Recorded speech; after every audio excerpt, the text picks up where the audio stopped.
Well, there's our first viewer this morning. Good morning. Welcome to the Art of Fire. 2 viewers, 4. Here we go. We were already live for a moment. We're just waiting for you all to show up. And welcome aboard Art of Fire live streaming on Facebook Live. I'm Bruce. I'll be doing the camera work and your narration today. And we'll consider this our Halloween reprise. So after October 31st, we don't have much use for skeletons and cats and witches and stuff, although you'll still be able to get them. Good morning, Susie Sear. It's nice to see you here. So we thought we'd feature some of the pieces we've made over the last couple weeks, and we'll get into a few new things that you haven't seen before this morning, and then starting next week, we'll be emphasizing a lot of other things. So here we go. This is a display of pretty much everything we've made over the last couple weeks. And so let's see what we've got here for you. Starting up here, we've got our Scream ornament. We've got them available. We've got our flasks. We can do flasks of any size, shape, or color. But here we've got the skeletal face on it. Good morning, Patrick Foley and Kristen Zoomer. In fact, Kristen is our winner from last week. Congratulations, Kristen. So all of y'all comment, and that's going to get you in the drawing for next week's prizes. Moving on around the table, we've got an assortment of mugs available. We've got ghost mugs. We've got pumpkin mugs with a jack-o'-lantern face. We've even got, for you beer aficionados, a Frankenstein. Okay, and as somebody pointed out last week, it's the Monster, but naming it the Monster really wouldn't be that cool, so we're going to continue to call it Frankenstein. We've got pumpkins assorted sizes and varieties with skeletal faces on them. We can even go all the way up to our Mongo, which is about 1 foot in diameter. We showed you last week this beautiful vase with a spider web pattern that Theta engraved a spider on. We've got a Halloween cat here, and this week we've got our pumpkin goblets out here on the table. They can come with either a short stem or a long stem. And last week you saw this beautiful rondelle made and the spider web pattern. So if you'd like one of those, you can order it. Let's take a look at what we're going to do today. We're going to have a Prince Rupert drop. That's why we're saying this session is starting off with a bang. You would think that glass blowers, knowing about the clarity of glass, would have figured out it's hard to see clear glass on a cement floor, and especially when you're trying to make it explode. We didn't realize till after the fact it didn't show up well on camera. So we're here to do it again. And we also enjoyed doing those things. So we'll start off with a bang with the Prince Rupert drop.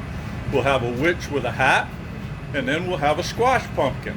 And no, this is not going to be backed up by smashing pumpkins. We're going to actually have the pumpkin changed in orientation, and it'll look like a squash. We'll have a scotch glass with a skull embedded in the bottom. We're not going to say whose yet. That'll be a surprise.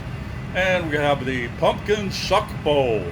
We'll just let you see that and experience it, and we'll be making an eyeball today. And also, finally, after 10 episodes, we've put our phone number up here on this board so you can see it at any time. 301-253-6642 to reach Art of Fire. Look at our catalog. You can order anything in there. We'll show you everything on the table here. You can order those things up. Even if you can order t-shirts. We started talking about selling t-shirts last week, and we have these available in a variety of sizes. Only 2 colors though. The red's about to run out. So I mentioned commenting to get your name in the drawing.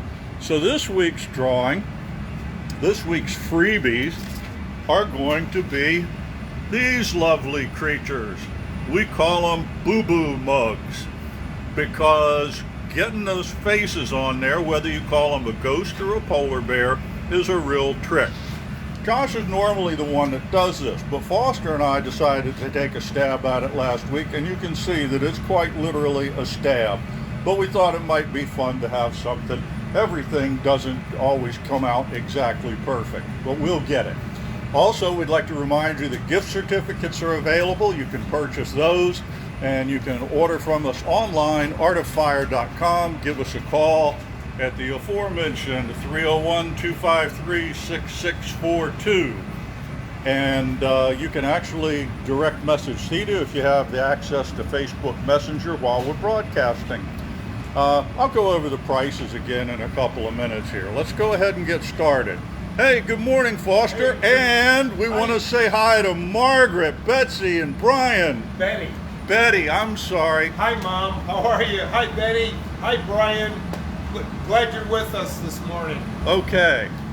Morning, Todd. Yep, Todd's hard at work there. And here we come back to Josh.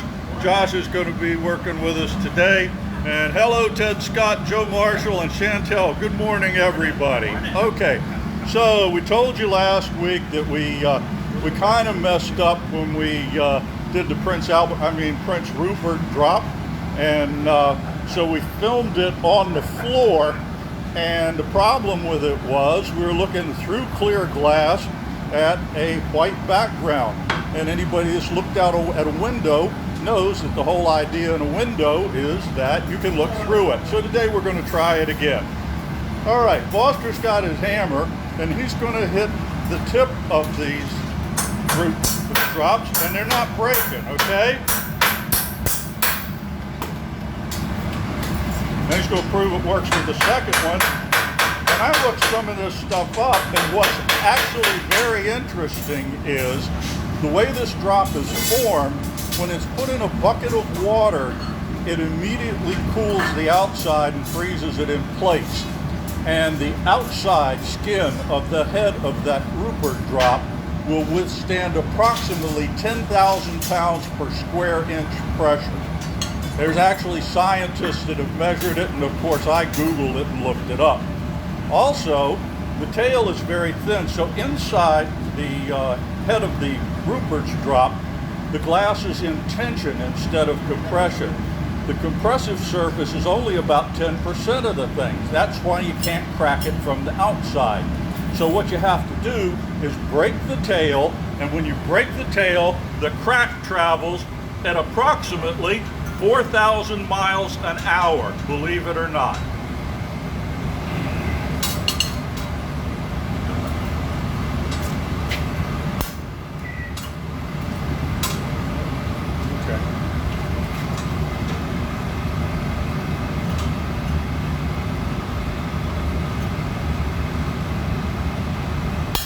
There we go, and we all got sprayed with that one.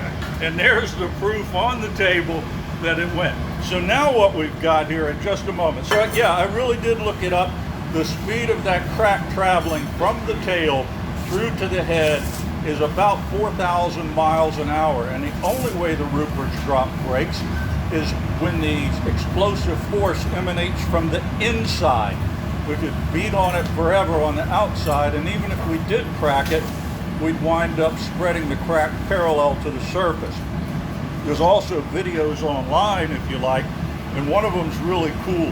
A guy had to take an AK-47 with its, I don't know how many 100,000 feet per second projectile to break the head of a Rupert's drop. But now we've got something else to show you, and we've actually tried this. A video of a video, but Josh filmed this one today in slow motion. And that's what it looks like in slow motion when that sucker goes. All right, so we got our Rupert's drop, we got it visible, and everybody has seen it. Congratulations, guys. Thanks for the filming, Josh. That was excellent job, Foster. Thank you so much. Okay. We hope you all enjoyed that. Why is it called Prince Rupert? Well, actually, there was a fellow that traveled from Germany, I believe. It was Prince Rupert, and he carried it to England. The scientific societies were trying to figure out how this stuff worked. And just for grins and giggles, and because we like to have a good time exploding things, Foster's going to do another one. At any rate, the scientific society in the 1600s, I got that one in the face. Yeah. Sorry about That's that. a little bit of an opening. And look at the beautiful. Oh, you know, we ought to make. Oh no, I want to make a collar and pick it up. Anyway, the scientific societies have for centuries, literally, been trying to figure out why these things work, or how it is that they work. And it wasn't, I believe, until the late 1990s where they actually finally had enough capacity with polariscopes and lasers to figure out exactly what the forces were at play. So glassblowers been playing with them for centuries, and finally somebody figured out what they're actually doing, and that'll probably take the magic right out of it. Anyway, it's still fun. Alrighty, so there we've had Prince Rupert's drop. Good morning, Carol Ann. Never sorry to be late, because you can always hit replay and we'll always tell you what's going on. Be sure to comment, and we'd like you to share. When you guys share with your friends, then we get more exposure. So we've done the Prince Rupert's drop, and we're going to move on to a witch with a hat right now.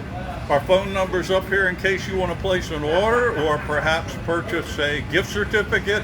301-253-6642 or artoffire.com. And if there's any of you from Washington or Oregon or Colorado or Michael Herman over in Holland, that half kilo of Goldstone #1 up in the corner, that's not a special blend or anything. That's actually a frit we want to purchase. So we'll be sending off to one of our suppliers for that. All right, so we've got the Mongo pumpkin over here, about a foot in diameter. We also have a large, which is in this back corner over here. The medium size is that white one right there, and the small is here in the front. The prices for those are right up here. If you'd like them made into a jack-o'-lantern, which is essentially putting a face on, it adds another $20 to that. And we can put a hat on a jack-o'-lantern for $125. And a hat alone is $65. Here are the Scream ornaments, and the price on them is $45. A spider on a hat adds $25. And actually, we're willing to add a spider to other pieces as long as we can tie it on. For instance, we could drill a hole in one of the rondelles like this and hang a spider on it, but we don't sell the spiders individually. And just so you get a good look at what a spider looks like in glass, we'll move around here a little bit and get a little bit better view of this guy. So those are our spiders. We've also got the mugs. We've mentioned the Frankenstein, the jack-o'-lantern, the ghost mug, and also we have goblins. So please comment, please order. We'll be not showing a whole lot of this stuff in the next few weeks. Halloween's this coming Saturday, so it's time to get your Halloween purchases. Be sure to like us, share what you see. That helps our viewership, and also it gives more people a chance to learn all kinds of fascinating stuff about things like exploding Rupert's drops. So here we go with a witch with a hat. How much for face, hat, jack-o'-lantern, and spider on a small? Maybe Theta will answer that online. Typically the whole combination of the hat and the spider and everything comes on one that's partway between a medium and a large. Carol Ann loves how the rondelle turned out last week. We do too. Yep. And the small spider sure is sweet, Mary Beth Morgan. Can you do a Rupert's spider? Not really. Rupert's like an exploding spider? An exploding spider? Yeah. We can pretty much break anything if you want. Yeah, we'll try anything, but the spider, your basic arachnid with 8 legs, that'd be kind of hard to draw out of one central gather of glass that's holding that much pressure. But the wheels are turning. I can see it. Josh is thinking about it, and Foster too. Okay. Todd, Marion Hansen says, nice shirt. Yes, and that's with Violet's design on it. The cats. Yep. Okay. Harry, are you wearing yours? Are you wearing your cat t-shirt? Okay, so Josh is gathering up the glass. He's making the hat first. So he's using black frit here. We're going to get that all gathered up and then shape out the hat. He'll put the hat away to make the rest of the piece and then add it to it.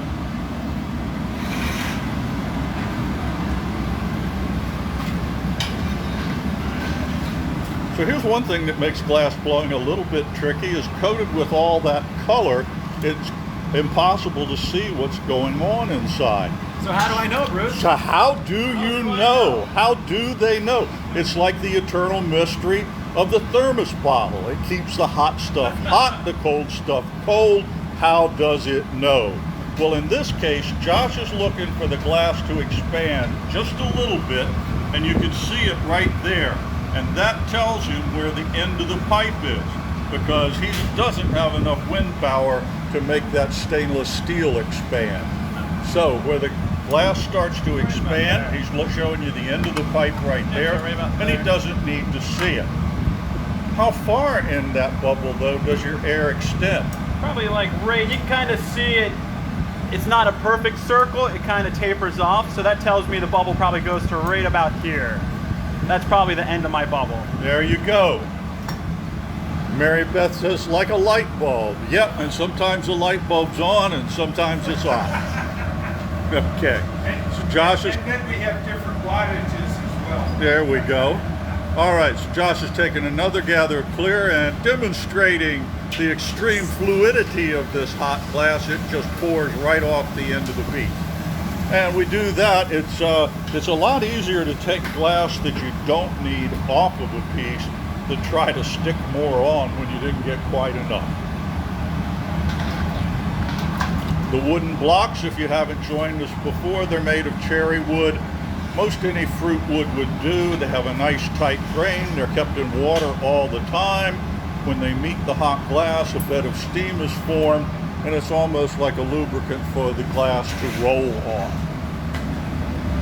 So Josh will get this shaped up a little bit. Most all of our pieces are made by creating a sphere and then putting a line close to the pipe, cutting it with the tools called the jacks. We'll call that a jack line or a neckline sometimes. Good morning in Elkridge, Georgiana. And Joanna, welcome from the UK. There we go. Yeah, how about that? Okay, so got the spherical shape going there. He's going to block it up a little bit. This stabilizes and helps center the glass a little bit. Also kind of puts a little bit of skin on the outside, stiffens it up. And there you go. If you look closely, you can see the inflation going again from when he's blowing. He's getting a larger diameter. And just like we said, the jack's to cut a line, sometimes called a jack line or a neckline. Either one works. The idea is this is the point of separation from the pipe.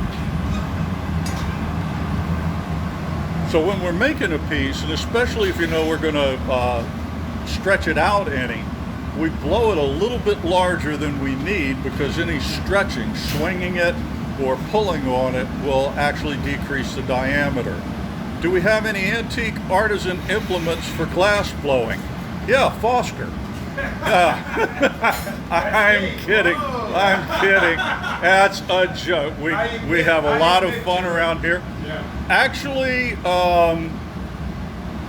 Josh and I each have what's called a rose press, which is pretty old. Isn't yours, Josh? You made what? Early 20th century, like the 1920s or 30s maybe? Maybe a little earlier. Little? Oh, wow. Okay. Yeah, so we actually do have some tools that are fairly old, but actually I can't give Foster a hard time because I'm older than he is. But he's been gracious enough not to point that out.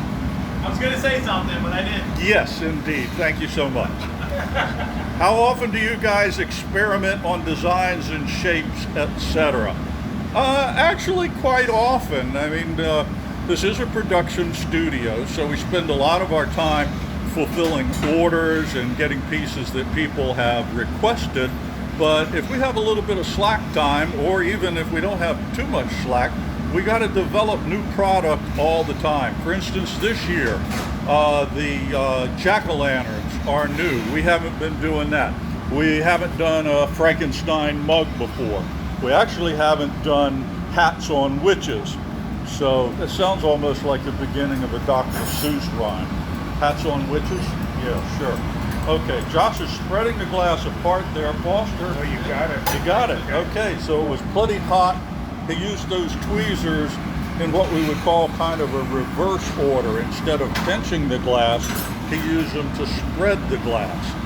And I'm going to grab his tweezers off the bench and just give you an idea of what I'm talking about in case that makes no sense.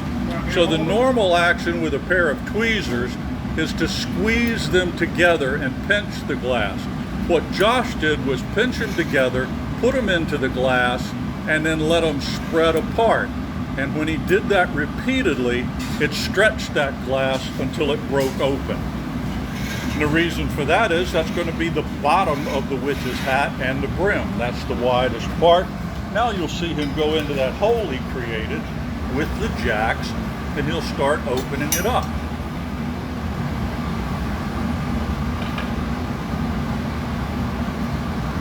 Kimberly says it would be cool to do a design your piece contest, and the best idea gets to watch it live and wins the piece. Let us work on the details for that, because really we love doing stuff like that.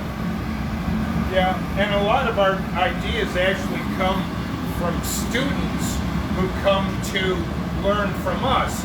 They'll come in and say, can you do this or can you do that?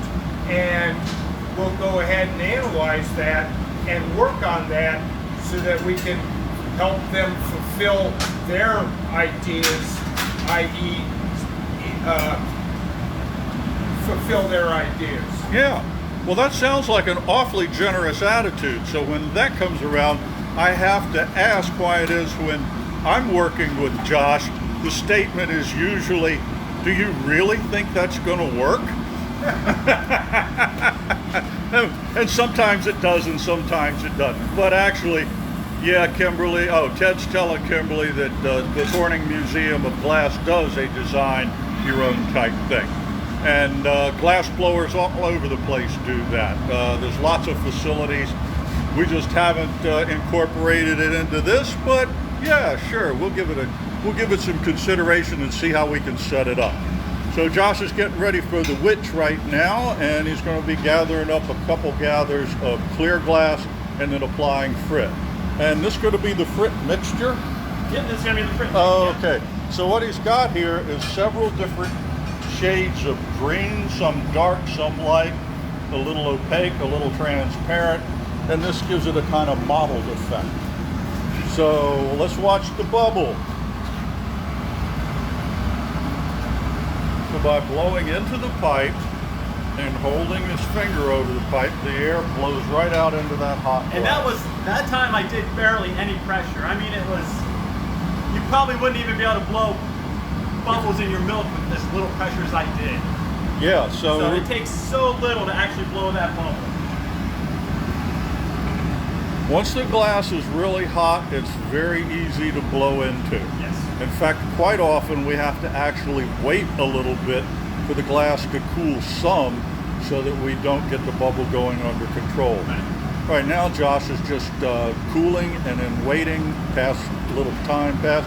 Joanna said a bat would be cool. I actually thought about that this weekend, but you know what? Even though it won't be Halloween, we might try a bat in another week or so. Do y'all miss that mix? I'm guessing it's mix that frit yourselves for the witch. Yes, we have a whole wall of different frit colors in the back, and quite often we'll make different combinations. Does frit make the glass harder to blow? No, not really. No, it's all compatible, and compatibility in glass blowing is a major thing. So compatibility just means that the rate at which the glass would contract or expand, commonly called the coefficient of linear expansion, is compatible. If you take two glasses that are very dissimilar and put them together in a piece, they'll eventually crack. You think you see bottles of alcohol in the background, Suzanne. What do you use that for? What kind of alcohol? Yeah. Where is it? Yeah. You said in the background. So Suzanne, stay with us. Where are we looking? Are we looking over this way? Here on the marble. Oh. The alcohol. Oh. So Now. Now you can see where our three minds go right away. We're looking for beer and whiskey, and you're looking at isopropyl alcohol.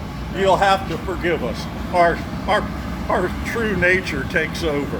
At any rate, oh man, that's a good one. That's almost as good as the jokes. Was it you, Suzanne, that gave us the jokes last week? Like, how do your viewers communicate with the spiders? Via the web? Yeah, I remember that one. Yes, rubbing alcohol. No, we don't drink that. We use the rubbing alcohol as a sanitizing agent on the mouthpieces. We wipe down the mouthpieces whenever we're done and whenever we start. What is your favorite whiskey, y'all? Josh? That's a tough one. With Elijah Craig.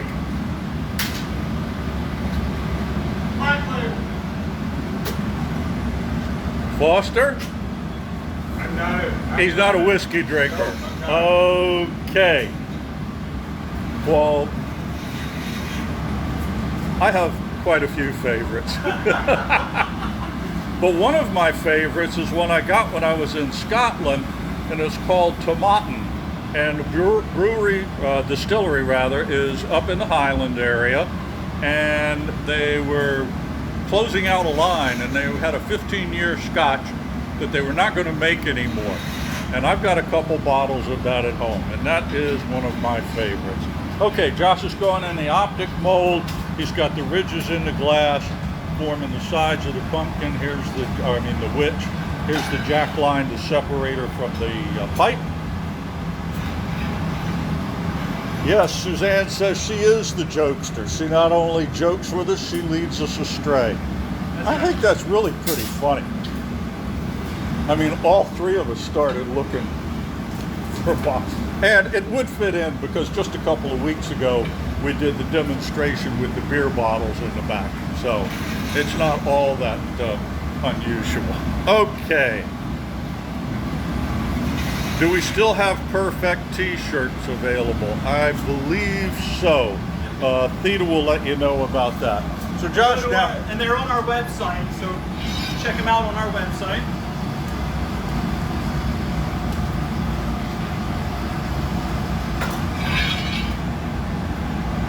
So right now he's just blowing it out to get the right diameter for it. And in just a few seconds, Foster's going to bring him a little bit of glass to put on the bottom, what we call a cheater bit. Some people would call it insurance. 15 years sounds great. Yes, it does. Okay, so the reason for this bit is to ensure that when the piece comes off the punty at the very end, it doesn't crack through the bottom. Josh hasn't blown this real thin, but we don't want to take a chance on it breaking loose. And plus there's color on the bottom. Whenever we have color on the surface, we usually do a cheater as well, so when the punty comes off, it doesn't take the color with it. There you go. Somebody's talking about t-shirts. Okay, so now we got the bid on there. Foster's going to make the punting, and they'll do the transfer. The colors appear a lot darker now than they will in the finished product. That's simply because of all the heat that's being applied to it. They'll come right out to their true colors at the end.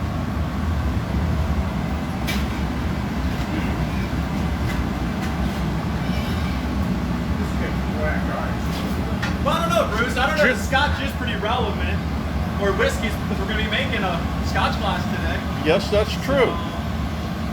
Thank you, Suzanne, for a nice segue just a little bit early. I hadn't thought of that. Okay, so the punty attachment comes to the bottom of the piece. Josh will get it aligned so that it's aligned with the central axis of the piece. And then when he's done with that, he'll cool the neckline and tap it off. So sometimes we'll use a little drop of water on that, sometimes not. He'll just use the edge of the tool to scar it. Oh yes, Mary Beth, definitely single mold. So you scar the neck, and what that does is creates a momentary cooling effect, and it's a weak spot where the glass will break easily. That's for the background. So right now he's Going to work on opening the top up just a little bit, and then Foster will begin with the eyes. Please remember, like us, share what you see. When you share these videos, we gain a lot of viewership. I can't tell you how much it's really helped us when you share, because that way we're exposed to a great deal many more people. Josh is going to open this pretty good size here, and he's going to puff it out a little too, and blow it out. This will give the witch a little higher forehead, and it's also going to accommodate the hat a lot better. If he put the hat down on that very small opening like we do the stem of a regular pumpkin, it would be hard to have an air gap. And we need an air gap in there, because if we heat glass with no opening anywhere to the atmosphere, it expands and contracts. Maybe we'll demonstrate that sometime when we have a few minutes. All right, so now you can see the shape taking place. There's the general shape of the witch's head. And so now,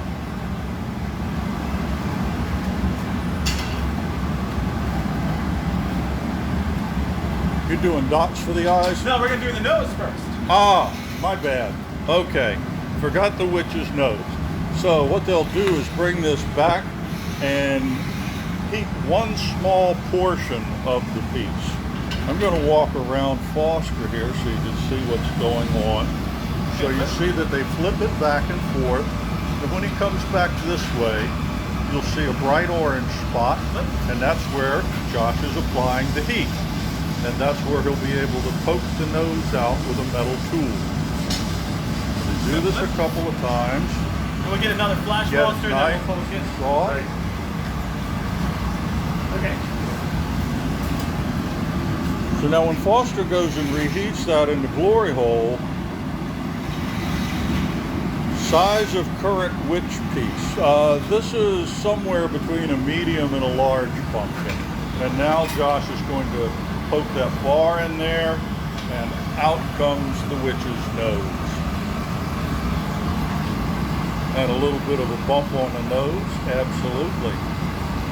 Okay.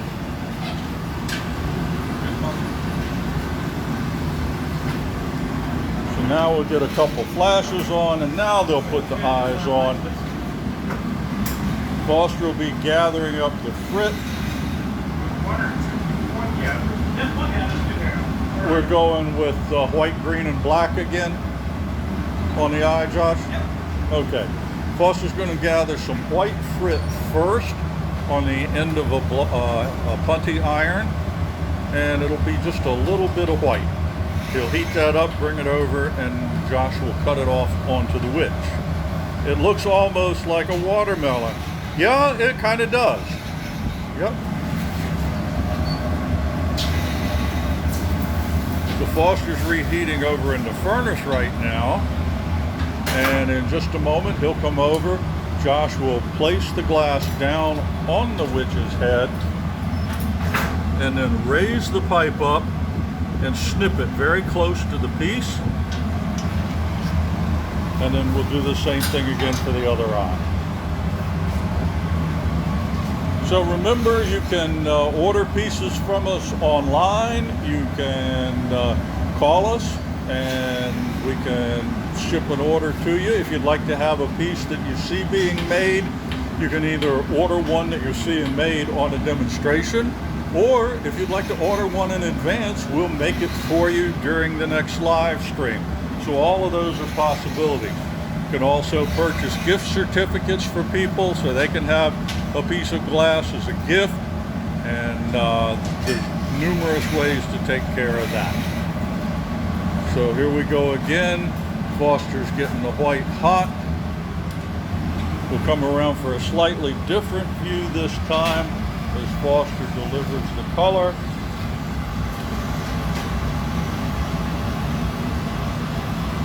A lift and a snip. Cuts it very close and then presses it down just a little bit right away, because that glass cools off very, very quickly. So now he's going to let Foster take over the pipe, and Foster's going to be flashing it. And Josh puts on his special aviator glasses. Now what he's going to do is use a stick of green cane, and he's going to heat the tip of it. He's going to let that ball up on the end a little bit. And then when Foster flips it over at Josh's instruction,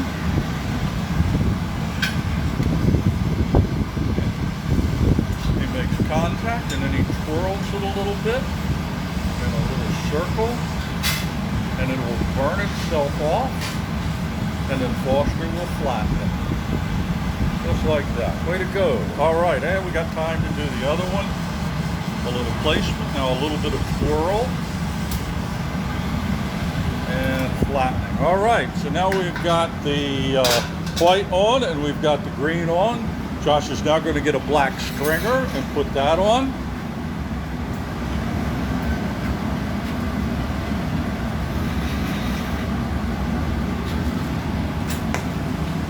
You want to take a seat, Foster? So Josh heats the end of that for the very little pupil, which will be undilated. And Foster flattens. Josh is already working to get the other part hot. And turns it. Away we go. There we go with some eyes. Okay. So now Foster gets back over there to flash the piece. We need to keep the piece well above 1,000 degrees Fahrenheit. That keeps it from cracking. Now Josh is going to get to work with the stick here that we call a stringer. And he's going to use this black glass to lay down the mouth. Now watch as he heats a little above the piece. He's like leading the glass along. He's not heating right where it contacts the witch's face. He's heating up on the bar so it kind of sags down into it. Why can't I do that, Bruce? You can. It's just a matter of practice. All right, so we got the mouth on, and then we'll be working on the other parts with it. So remember, comment, share, and by all means follow us. Get notifications about what's going on. And if you're curious about getting a piece of glass for yourself, just let us know. All right, here we go with a little wart. And again, he applies the glass and just twirls the dot off. Are we going to give her a unibrow? Yeah, there you go. No. Okay.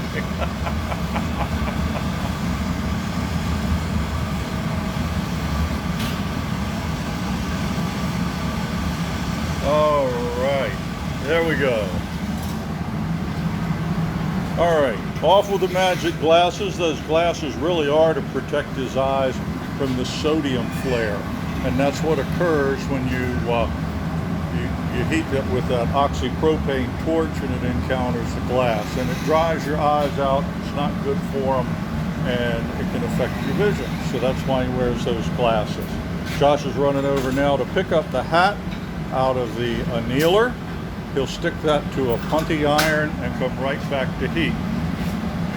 So the part that went unsaid was Foster managed to time his last flash or reheat of the witch's head for when Josh is picking up the.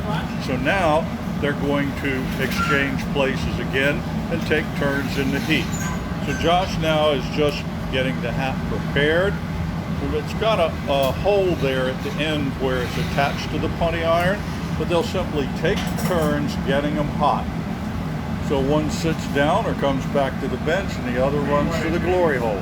Yes, Tracy, it really is great teamwork, and you can hear them going back and forth to each other talking, because it does take a fair bit of coordination to get these things done. Josh needs to have the brim of the hat very hot to stick, and we need to have the witch hot to attach. So here we go. And placement of the hat. Okay, grab some water, Foster. Put some water right on the. So a little bit of water on the joint. Got just a light tap on mine. And off it comes. There we go. Here we go. Another mostly successful witch, because we're almost there. We don't want to jinx ourselves. Now Josh has got to take care of the top of the hat. Must take a lot of practice. Yes, it really does, Joanna. We work together a good deal, and quite often, even when we start a new piece or something, we make sure that we tell each other exactly what's going on and just make sure that we're all on the same page. And sometimes it doesn't work out that way, and we just say, hey, we'll take another stab at it. Josh right now is reheating the tip of the hat. That's where he's going to be working. He'll put the whole piece into flash heated a little bit, and you can see how he's kind of looking over the edge. His vision's really blocked to see. See how he leans forward and looks over the glass at what's going on in the furnace. And that helps him gauge how hot it is. He'll start to see the piece move, and when he comes out, notice how it's bright orange at the tip. And that's where he's going to start grabbing it and pulling it off, lengthening it, and getting a really nice taper to the hat. So he's created a line right there. He's still got plenty of heat in it, sealing the hat down. There's a little bit of air gap between the ridges of the head. He cut that little knob on the end so that he could grip that in a moment with the shears and start pulling it outward. I think we'll go over to the other side and give you a good shot of him pulling the hat out.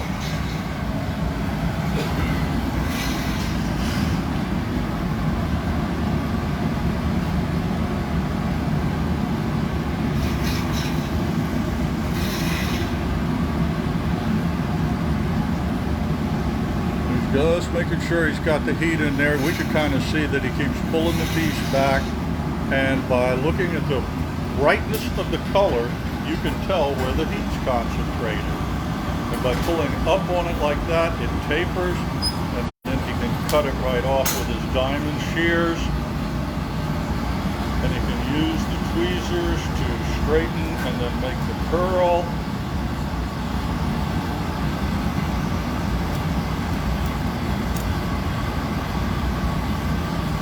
There you get a good view of the face. All right.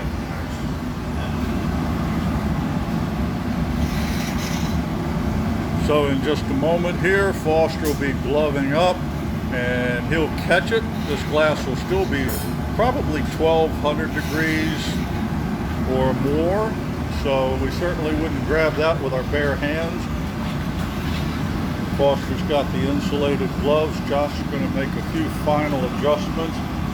As he looks at the glass, he can tell how hot it is, mainly by the color and the motion. And if he decides he needs another heat, he'll go back, and if not, we'll just be taking it off right now. The dip in the water tells us that it's time to break free. Tap on the pipe, it comes off, and there goes the witch into the annealer. Alrighty. Well, let's hear it for Josh and Foster, folks. Come on, let's have some thumbs up. Let's have some hearts. Let's get some of that stuff flying across the screen. Thank you, guys. That was really cool. All right. Very well done. Yes, Brittany, she does look awesome. And Joanna, I agree, simply brilliant. All right, let's make a trip back down here to see what's left that we've got to do and maybe review a little bit of what we've got on display. If you were late joining us, we're kind of just going back over the Halloween thing because after October 31st, there's not much market for that sort of thing. Although you can still get them if you want them. We'll have them in the catalog, and if you see something you really like and you don't have to be tied to a particular date with your Halloween paraphernalia, we'll be glad to make them for you. So the order of business today, we've already done the Prince Rupert drops. Those were kind of cool. We've done the we are not going to make this cat. However, Harry is here all the time. He's a one of a kind. Okay. So we've done the Prince Rupert drop and the witch with a hat. Now we're going to have the pumpkin squash, or the squashed pumpkin. And we'll follow that up with a scotch glass with a skull in the bottom of it, and what we call a suck bowl in pumpkin decoration. And an eyeball. Somebody had actually asked for an eyeball once before. If you watched our video last week, you saw this rondelle made in the design of a spider web. You can get one of those for $75. We've also been making various jack-o'-lanterns, some in white with glow in the dark. This one is not in the dark right now. It's in the process of absorbing light, but if we put it in a dark place, it would actually glow kind of a green color. We've got Frankenstein mugs, which the cat is warming up to. And we've got pumpkin-colored goblets. We've even got the cat. And this beautiful vase back here is really kind of neat. Theta saw this and thought, wow, it looks kind of like a spider web, which we were talking about. And then she went and engraved a spider on it. We've got our scream ornaments and also flasks that can be made with a jack-o'-lantern. Today is National Black Cat Day. Well, thank you, Juliana. We didn't know that. Okay. And yes, Patrick, we think the jack-o'-lantern flask is pretty cool. Somebody had asked about pumpkins earlier and also making them into other things. A pumpkin this small with a hat is not really too difficult to do, but if you take a look at some of these jack-o'-lanterns back here with faces, even on the mugs, we need a fair bit of real estate to actually be able to draw the things on there. So whoever it was that asked that question earlier, we will check into it and see if we can let you know. But on the smalls, the full face, there's not much room to do that. We also have medium pumpkins, which is like this here, and the large is in the back over there between the two white jack-o'-lanterns, and a big one is right back here on the back row, a Mongo pumpkin we call it. It's about 1 foot in diameter. And the mugs, so I've shown you the Frankenstein, we've got the ghost mugs, and we've also got the jack-o'-lantern mugs. Basically a jack-o'-lantern mug without the face is also a pumpkin mug. So we've got those. So lots of glass here, even more in the catalog. If you go online, you'll find out what we have there. Lots of pieces, and we can ship them, so don't worry about that. Or if you're local in the area, come on out and pick it up. We've got t-shirts for sale. I've seen a lot of folks talking about that online here. And yes, Joanna, I think the eyeball really does sound cool. Okay, so that's pretty much what we've got going on there. So now we'll follow Josh and Foster back, and we'll get started on the squash pumpkin. If you've got any comments, questions, some of you have been asking quite a few. Suzanne, if you've got any more crazy jokes or can psych us out with looking for the whiskey bottles where there are none, we enjoy a good time. Okay, so Foster's over there adjusting the temperature of the annealer right now. It's fired by propane and air, and we keep that at around 900 degrees all day long. If the temperature goes up a little bit, we can adjust it or vent some of the heat, which is what he was doing just there. It's very important to keep it in that 900 range. If it goes up to 1100 or so, the glass can start to slump a little bit, start to sag. So we're very cautious about our annealer temperatures. Likewise, if it goes too cold, the glass will crack. And we certainly don't want that after all the effort the guys have put into it. So right now, Foster and Josh are talking about the colors they're going to use. So let's see what we've got here. Okay, so this is going to be our traditional pumpkin colors. We usually do a couple of coats of the yellow and then put one coat of the red over top of that, and that's what gives us that beautiful orange look. And the aventurine is called green, which is kind of a sparkly effect. That's going to be for the stem. So we can tell that Josh is going to gather again, because if he'd been making a small pumpkin or maybe even a medium size, he would have already picked up the frit on that hot gather of glass. As it is, look at this. See, he barely blew into that. Wouldn't even come close to inflating a birthday balloon. So that little bit of air gives us a bubble that size. Now he just simply stabilizes the glass and lets it cool. If we go in too fast, too soon, to gather glass over that, the heat would penetrate and make the whole thing collapse. So he needs a stable base to gather over. Foster and I need a stable base simply to stand up straight. Foster's ignoring me, but that's fine. I would too. Here comes Josh with the second gather, and this is where he'll begin to start picking up the color.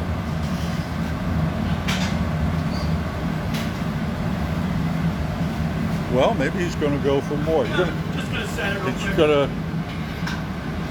He's going to give it a quick blocking. Gives him a more uniform shape and now into the color.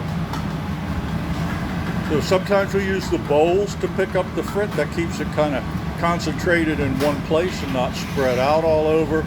Other times we prefer to lay the frit on a line across the marver. We can cover a longer cylinder that way. So here we go with the 2 rolls in the yellow, and then he'll come back for the red. If you got any questions about this, please let us know. We try to keep up and answer them. And if you've got any comments, let us know where you're watching from today. I know Joanna's from London in the UK, not the London, Kentucky. We established that a couple of weeks ago. And Josh is getting ready now to marver it into a bit of a cylinder and start an air bubble in that. We've had folks from all over the US. We've had several Europeans with us, so that's always nice. But let us know where you are. Also, let us know how it was you first encountered the Art of Fire, whether you met us at the Renaissance Fair or if you've been in the studio. I've noticed the names of several students that we've had in the past. Grace Goodman sees Todd making cats and says she's from College Park, Maryland. All right, welcome, Grace. All right, Josh is in the optic mold there, blowing and putting the ridges into the glass.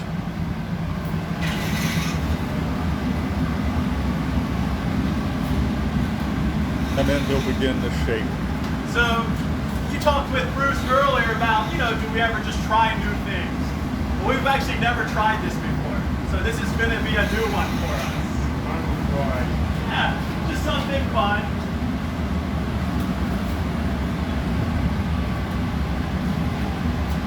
So far it looks just like a regular old pumpkin. Yep. But we'll be changing things up here in a minute. It's still going to need a jack line to separate from the pipe. Because even if we haven't made it before, we'd have a hard time convincing someone that a squash has a steel pipe attached to it.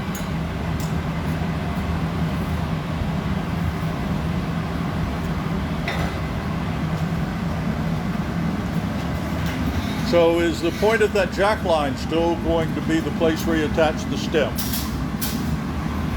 I'm sorry? Your jack line, is that where you will attach the stem on the finished piece? That's where we're going to attach the stem. Okay. So as I mentioned a little while ago, that opening that will be created there when he breaks the piece free, that's really kind of important, because if we were to put a piece of glass in the glory hole that has no way for air to escape, it would begin to inflate and then it would deflate and shrink in on itself. And we've all done that a few times when we've accidentally closed off the hole and don't have anything else to work with. But this one's going to go well. We know that. This one's going to go well? This one's going to go well. I have a feeling. Of course it will. It's the worst thing. That was the black-eyed peas, right? Okay, he's going to flatten the side because that's where he's going to sit. Let's do it. Cheater Foster.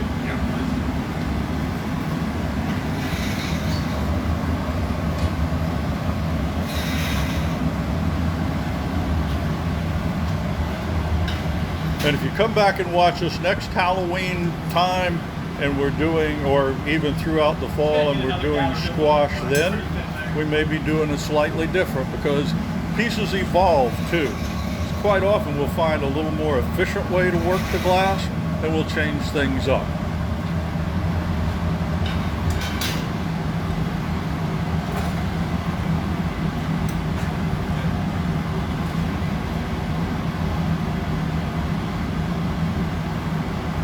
we go. Got a bit in there. So that's the bottom of the squash. And again, that's to protect the side, that cheater bit, and also, as Josh mentioned, to keep the color from coming off when it separates from the putty. All this talk about whiskey got me thinking, can or would you guys take a empty whiskey bottle and heat it to the point that you could flatten it out to make a spoon rest? We have done that. If you want to place an order for something like that and you want to contact Theta or Foster, we're a little later on to arrange something like that, I'm sure we could. But right now we got the putty going on at a bit of an angle, so he's changing the axis of this piece just a little bit. And once that's on solid, Josh will apply the drop of water, hit the pipe, and it breaks free. So now we've changed the orientation. The lines, instead of running straight up and down from top to bottom, and are now kind of at an angle. Josh is going to continue to work this and form his squash. Amanda Possibly said, I like the way you flattened the one side of the piece. Yeah, we do. That is pretty cool, and we do that quite often with pieces. We also flatten pieces on both sides to give them more of an oval shape. So you can do a lot with the glass in that way. It's not going to be a large one, is it? No. Just one gather? All right. One big gather, probably, or two small ones. So what's Foster gathering up for you now, Josh? He's going to do the nose. I'm sorry? The nose, the stem. The stem, okay. Oh, you want to, okay. So the stem is going into the opening there. And Foster, need a mold? Yeah, Small? I'll get it. Okay.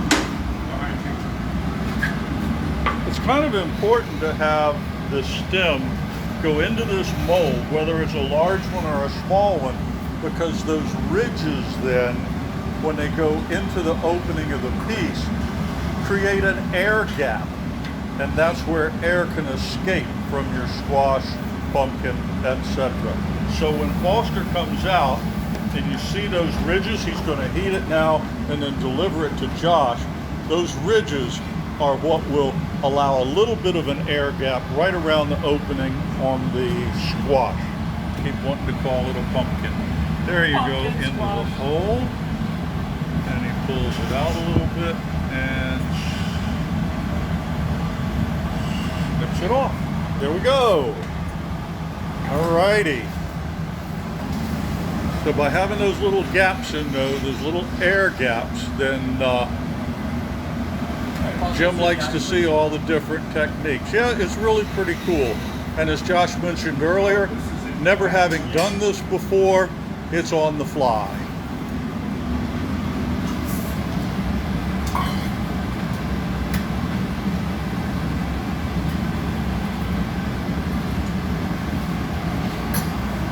So since we haven't done this before, I'll simply ask, what's up next? We're going to put eyes and a mouth on it, so it's going to be a jack-o'-lantern. A jack-o'-lantern squash. All right.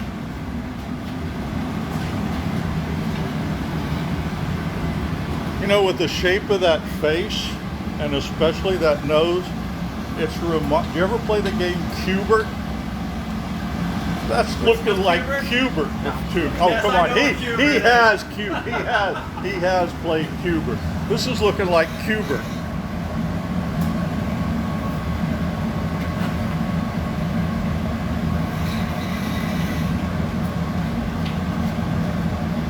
Well, that's true, Suzanne. Suzanne said she was helping her child with some geometry, and she comes back here and finds out that we're just dealing with the lines of orientation again.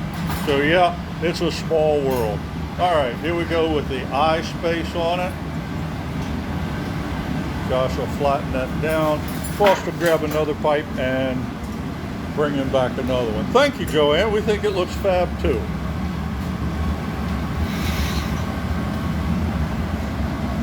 So Foster's gathered up another little bit on the end of a what we call a bit iron, oddly enough, or punty iron. Sometimes we make our putties on them. He'll get a little more black, and we'll bring it on over for the other eye. So now you get a really good idea.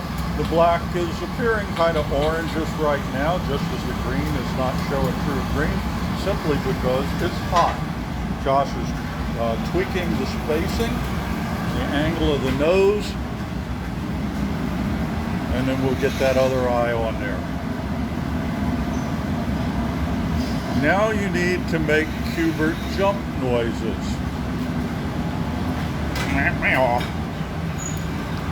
Okay, here we go for the other eye.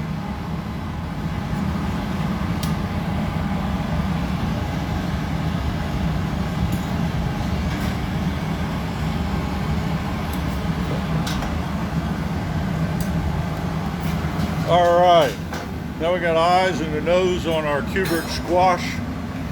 The eyes have it.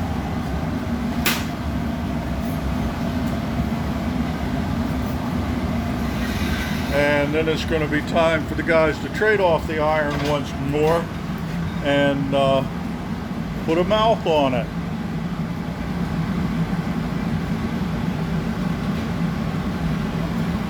Okay, so Foster will take over the flashing. Josh will grab his magic glasses for some additional eye protection and start drawing lines with the stringer. Stringer's just simply a piece of black color that's been pulled out extremely thin. So he holds that into one hand. He's going to torch the end of it to get it softened and let it ball up just a little bit.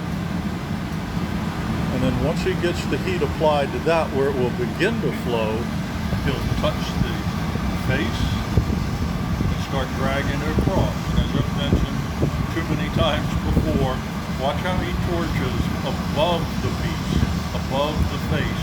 That's so the glass just lays down rather than torching it right exactly where it's making contact. Then at the end he gives it a little twirl, pulls off, and it burns itself right off. Stitches in it too?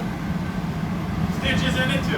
Okay, so now he's going to make the vertical lines across the mouth, and we'll come over here and watch a little bit of that.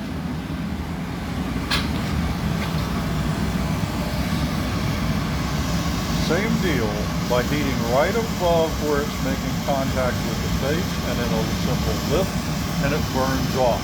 And that's what gives you the little drop right at the end, is where it burns off there.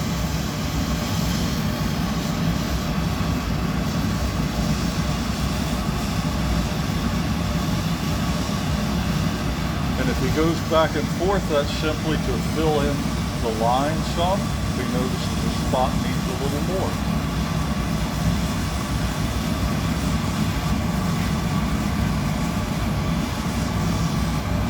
Back out of the way, because Foster's going to be going back for a flash in a moment. Kristen says she has a green squash she had custom made years ago. She just looked at the bottom and it's signed by Josh. There you go. How about that? Okay. I remember that one actually. I remember that one. Scott, good to see you, and come on back next week. So there we go. So there's our very first pumpkin squash. However, Kristen has an ages-old green squash. So we have been making squashes, but I'm going to bet that the shape of that was a lot different. If you'd like this piece, anybody wants to purchase it, let Theda know. You can either there we go. All right. That's very cool. You can contact us online. You can call the studio. You can email us and just let us know that you would like to have the pumpkin squash. Great job, guys. Thank you, Josh. Thank you, Foster. Told you it would be successful. Yeah, not bad for the first one. There you go. All righty. So let's take a trip on down here to see what else we got to talk about. So we've done the Prince Rupert drop, that's up on the board. We've done a witch with a hat, and now you've seen a squash pumpkin. The next thing is going to be a scotch glass with a skull imprinted on the bottom.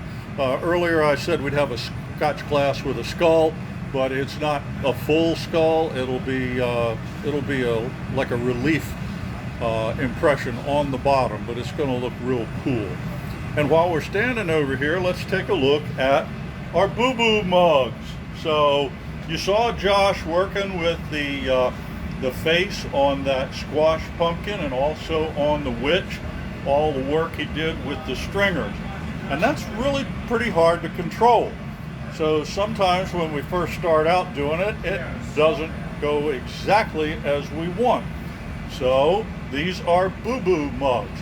So if you have your name in the comments section and you keep on commenting, we're going to put you in a drawing to win these things, whether you like it or not. Actually, they're kind of cute. We've come up with a few names for them, but we think they're rather interesting. That's the giveaway this week, and we'd also like to congratulate Kristen, who won last week's giveaway. So we'll be doing that every week that we're up here. Okay, so a quick review of what we've got here. We've got a rondelle, which is designed to look like a spider web, and you can actually have a spider attached to that. The rondelle is 75, a spider would add on 25. We don't sell the spiders individually. Let's see here, what else we got? We got the flask with the jack-o'-lantern face on it, and these we made before. You saw us last week with these. These are the Scream ornaments, and we've got the glow in the dark, though it's not glowing right now. That white jack-o'-lantern right there has a glow in the dark surface, and when put into a dark space after absorbing light, it's green. It's got a light green tint. So we've got goblets here. I'm actually going to ask Foster if he'd mind moving Harry so I can give you an idea of what the spider looks like on the witch's hat behind. Oh, well, now he's moved it successfully. Last time we moved the hat, the spider fell off. So let's see if we can get in there and get you a decent shot of the spider hanging from the witch's hat. There we go. Okay, and we've got mugs of all shapes and varieties. We've got ghost mugs, we've got jack-o'-lantern mugs, we've got Frankenstein mugs, and we've got regular old pumpkin mugs. We got a ton of pumpkins here for you too. If you like, go online. You don't have to order holiday stuff like this for Halloween. We've got all kinds of pieces that you can browse through our website, see our catalog, and it's all available to you. Purchase a gift certificate for someone. It makes a great gift with holidays coming up. Okay, so now let's see what else we got here. Oh, we got the t-shirts. I've noticed several of you talking about those. We've got, mainly we've got the gray ones. There's just a few of the red ones left, and those are in the larger sizes, but Theta can fill you in on that. So right now, let's go back and take a look at what's going on. We're going to be working on a scotch glass with an imprinted skull in the bottom of it. So what kind of color are we going to be using in the bottom of this, Josh? Well, it's Halloween, so we got to do orange. Okay. All righty. So Josh has this really pretty transparent orange here, and what he'll do is take a couple of gathers on this, and the first gather will get some of the orange in the bottom of the cup, but then he's going to case it with a lot of clear, and that's going to put a little bit of space between the skull impression and the rest of the piece, and that'll really help it hold up a lot better. Yes, Joanna, we really do like the spiders. The spiders are really pretty cool, and our friend Jay makes those for us. He's a lamp worker. We do a flame worker. We do not make those here. So here we go with a little bit of orange right in the bottom. Josh will take a couple of reheats and get a little more on there.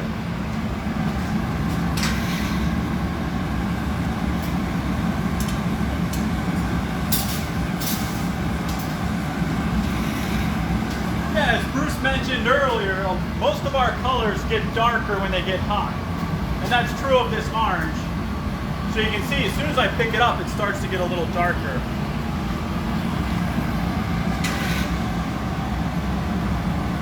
All right, so it does probably 3 going again in the color. Yeah, one more time. One more time in the color, and he'll have his bubble established and everything, and then he'll take a gather over. So notice how it's almost like a colored disc on the bottom. I'm going to come from the side, and you get a lot better view of the color differential there. Sometimes when we got the really hot glass, it all glows the same color, and it's hard to see.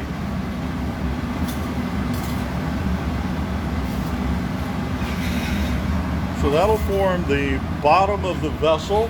It'll be down in the bottom. Josh will go ahead and do the blocking and blowing. And we'll take a look at how hard he has to work to inflate this. See, you barely tell. This has gotten a little colder. See the color change? The glass is not quite as hot at the pipe as it is deeper. And so the bubble is growing a little more slowly. This allows it to come out under control, and it's also going to keep the thick walls that you typically see in a whiskey glass. So lots of times we're not in a big hurry for this. We just want it to come out nicely under control. And if you look at the pipe, you can see that about an inch away from the piece itself, it's turned black. It's only red very close to the glass. So that tells them the heat's dissipating there. So since we don't have thermometers to put on the glass, we actually look at the color in addition to how much it's moving, and we can kind of gauge how things are going for heat. Now he's got another good sized gather of glass. We'll block that up, and this will be the outer surface of the whiskey glass. Again, the cherry wood block to just shape it up, give it better symmetry, and he's starting to flatten the end of it a little bit. It's very important if he wants a thick bottom in this to get that flattening going early. That's why he hasn't run the bubble out far. Take a look. The bubble in this case is not even halfway through the piece, and he's already shaping up the bottom and getting the diameter. So the bubble won't be expanded till a little bit later. Normally we wouldn't want thick walls like this, say on a vase or a large drinking glass, but in this case it'll wind up just absolutely perfect. So if you've wondered how glass blowers go about getting that thick glass down in the bottom of a piece, this is it.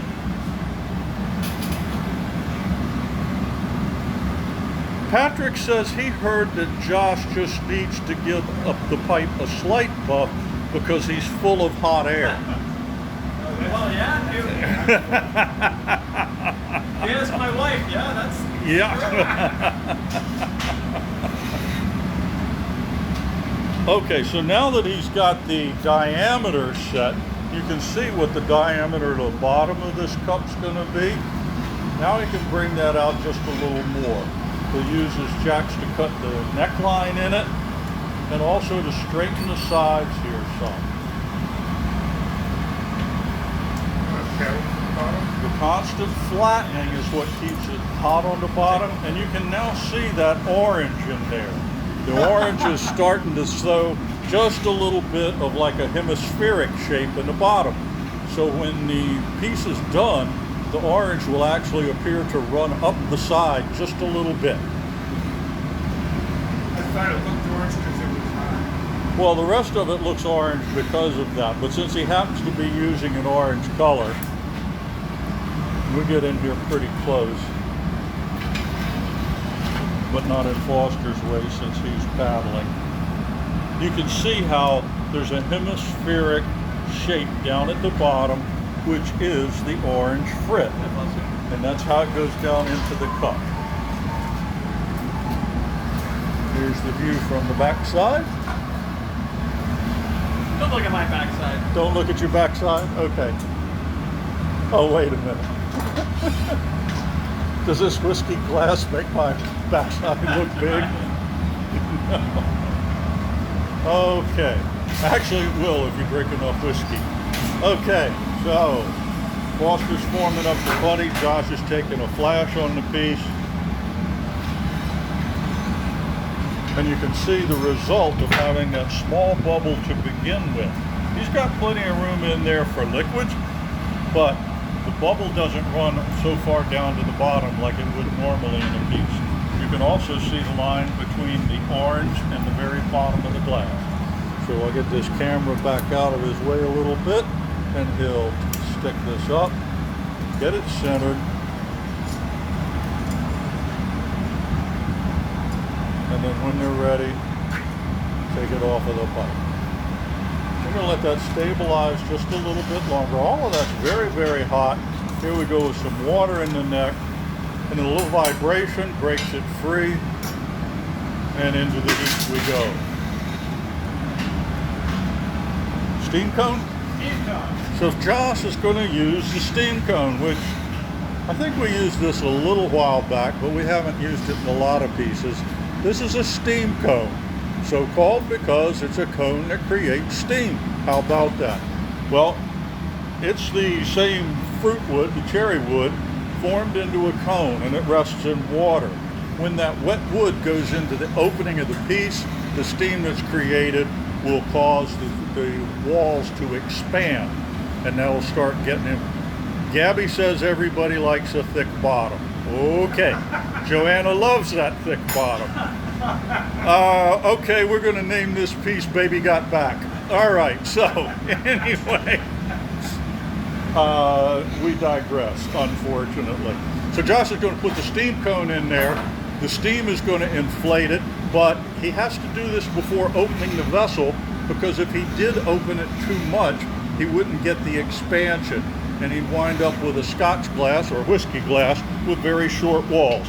So we'll come over here and watch the action of the steam cone as it pushes the glass outward, okay? That's what's going to give him the volume. A little bit of straightening of the side.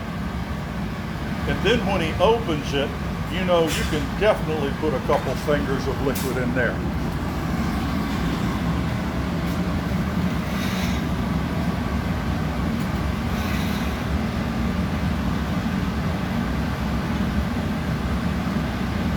Lindsay, welcome aboard. And if any others of you have joined us late, welcome to the Art of Fire. We're pretty well halfway through this session, but we're having a good time. I'm Bruce. I got the camera doing the narrating. Got Josh here making a whiskey glass right now. We're going to put a impression of a skull into the bottom of it, which will be visible in the cup. And Foster is here working with us. Todd's over there making cats. Here Josh goes now, opening the piece up with the jacks. If he'd done that early on, he wouldn't have had half of the height of that vessel. So this is how he achieved that, by going in with that steam cone first. And now we're looking at something a lot more substantial.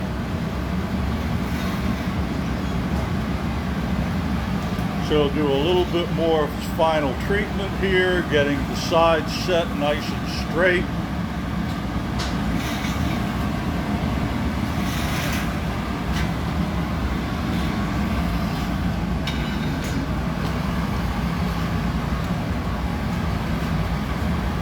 Using the blades of the jacks like a straight edge.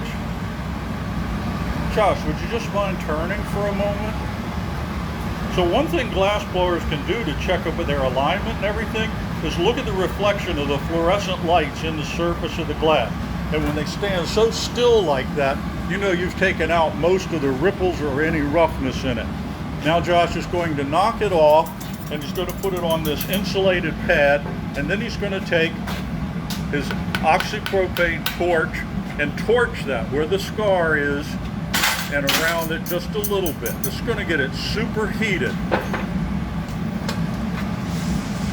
It's going to heat the central part to help melt that, but he's also going to move it around a little bit in kind of an elliptical motion.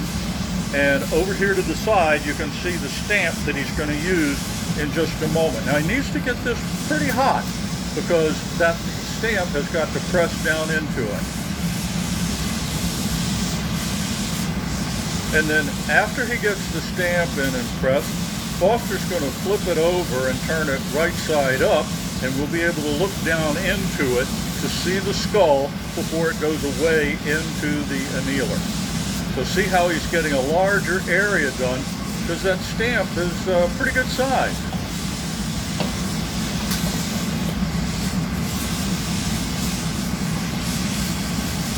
Okay, here he goes pressing. And he's going to press real hard to drive it down in there. Good deal. So now the skull impression has been made. Foster sets it down. We'll bring the camera up over the top. And there's the skull down in there. So that is our whiskey glass with a skull impression. And there we go. That's the Day of the Dead skull, isn't it? Yeah, it's got the dots and everything on it. Yep. Way to go, guys. Let's hear it for Josh and Foster. Yes, Suzanne, that's exactly what I would say. Wow. Oh, and she even pulled a little skull emoji in it. Thank you, guys. That was really wonderful. Yeah, so even... So here's one we've used before. It's a 4-leaf clover. And so we've made quite a few of these in the past where we have a green color in it, and we put a 4-leaf clover in the bottom of the whiskey glass. Alrighty. Lindsay would very much like to order one of those. Well, you can order anything you see us make today, and you can order stuff that you don't see us make today. All you got to do is try artoffire.com. If you're online now, you can order from Theta. You can email us, go to our website, and here's the phone number if you want to call an order in, 301-253-6642. All right, so lots of ways to get this glass from our place to yours, and nothing would make us happier. Okay, so for today we've seen the Prince Rupert drop, the Witch with a Hat squash pumpkin, or a pumpkin squash, Scotch glass with a skull, and now a pumpkin suck bowl. So that does deserve a little bit of explanation. Quite often when we make bowls, we just do them in the standard fashion of making a spherical shape, getting a little bit short, and then transferring to a punny and opening it up. A suck bowl is one that actually has a double layer of glass in it, from forming the sphere and then turning it upside down and sucking the glass in, or letting it fall in on itself. We'll get a better view of it and more explanation as we go along. The last thing we'll do is the eyeball. Please remember to comment. We like when you comment. You notice that we do interact with you as much as we can.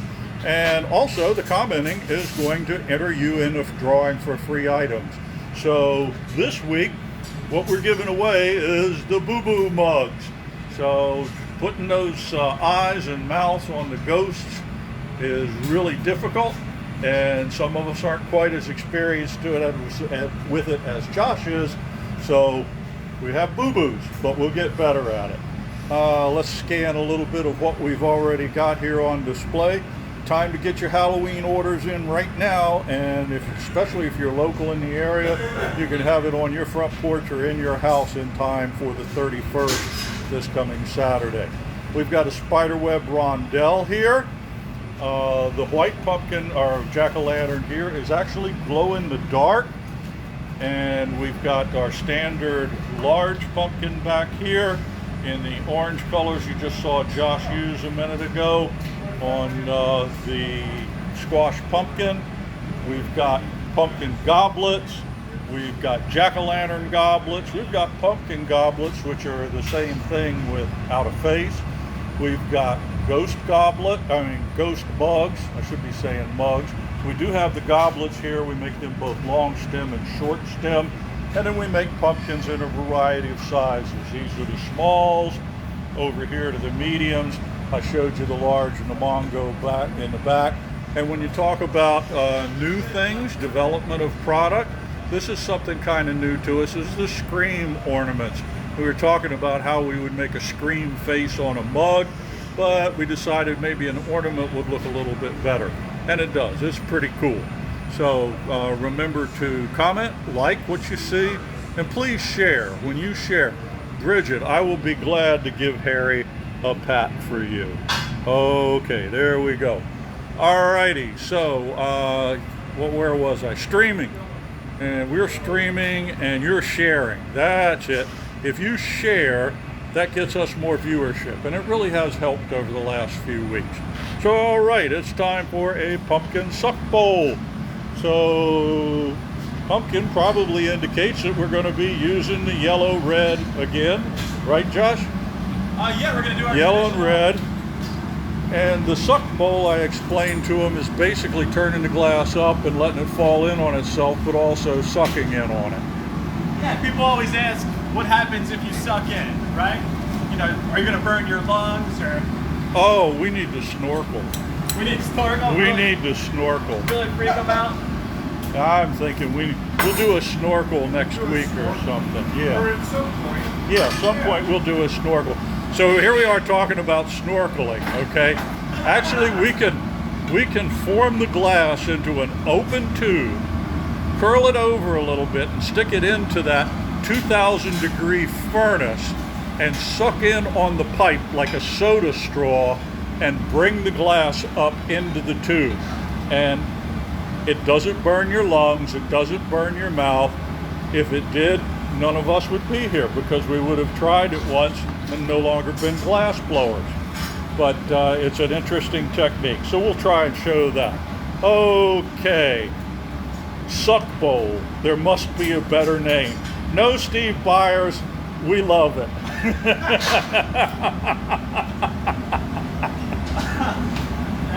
It describes it so much. Anyway, so 2 gathers on this, Josh? Yep, 2 gathers. 2 gathers, some color application, and then we'll get into it. So you've seen how we make most of our pieces, the forming of a sphere with a jack line in it. So the only thing that you have to use your imagination for now to figure out what are they going to do, imagine that sphere heated with the outer half of it primarily, the part that's furthest away from the blowpipe. And then point the pipe up in the air and let the glass fall back towards itself. Or alternatively, hold it horizontal and draw in, breathe in on the blowpipe. And then that's how you get it. It's a special one. Todd leave you a little something in the glass? He did. He left Yeah, some you of, can see kitties. I don't know if you'll be able to detect that this is really bright on camera, but there was a little, but because we're covering up with frit, it really doesn't matter. So a couple of covers of yellow, a cover of red, and we're on our way.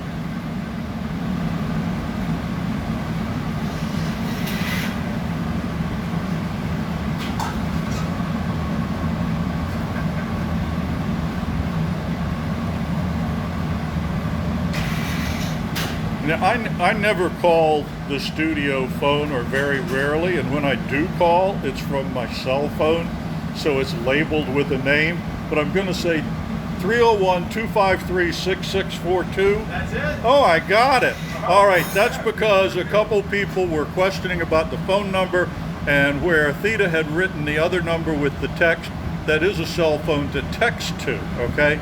So if you want to call the landline studio number, 301-253-6642. All right, Josh, go get some air in that, and then in just a moment, he'll be getting his shape on this before we create the bowl. Facebook, Michael Herman, hello, my man. All right, welcome, Hey, Michael. It's always a treat when Michael comes back to join us. Can't wait to see you this side of the Atlantic. Let us know when you're going to cross the pond again. All right, into the optic mold again. A little blowout, get the ridges in it. There we go. Okay, you've seen all of that before, but it's always fascinating. One more time certainly isn't going to hurt. I'm going to get this blown out and made into a kind of a little bit of a squashed sphere, and then we'll get the double layer glass for the suck bowl. Still has a jack line cut in it, and it'll still separate there.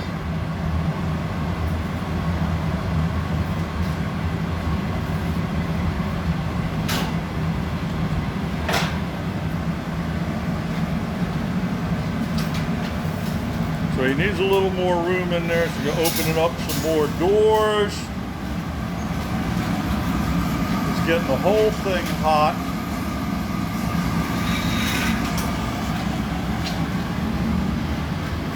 Notice how he keeps the pipe turning. He has to go back and forth, and when he changes direction, the glass actually sags a little bit. That's because gravity's pulling it toward the floor. It's so very hot. We're going to get that jack line well established, and that's going to be our point of separation when he gets done with this. So there's our sphere with a jack line in it. He's going to hook up his blow hose, a really technical name for this device, a hose through which you blow, or in this case, suck in. And you saw him doing that last week with the screen ornaments. So you can see, I hope, if the background isn't too bright, that he's not so deep in the glory hole right now. He's actually applying most of the heat to the outer half of the vessel. That's so that that moves. Because any of you that have been my students have always heard, hot glass moves, cold glass don't.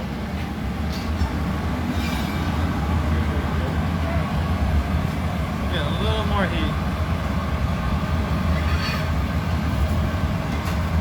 And Josh said a little more heat. Talking with the blow hose in your mouth can present a problem sometimes. Actually, breathing is more of a problem. You kind of do breathe through your nose when you're doing that. So it needs a little more heat to get that to pull in.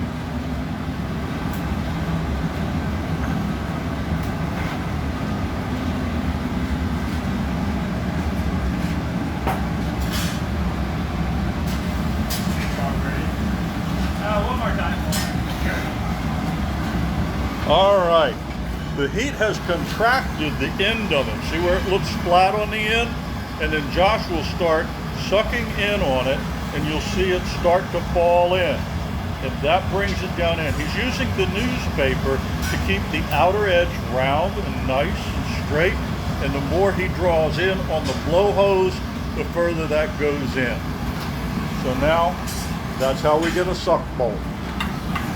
And I'm sorry, Steve, we don't have an alternative name for it. I just don't think. But Foster's busy over here picking up some green color like we typically do on the stems. And what he'll do is heat that up, and then it's going to go into the optic mold, and then he's going to drop it into the carbon plate, right? The carbide plate? Okay. So after Foster heats that, gets some ridges in it, he's going to drop it into one of the little circles here, and that's going to form the foot for this piece. So right now, he's getting it in there. Then he's going to have to get this pretty doggone hot because he needs it to flow into those holes. And then Josh will take care of breaking the piece off, or perhaps Foster will, and placing it. So some cuts into it.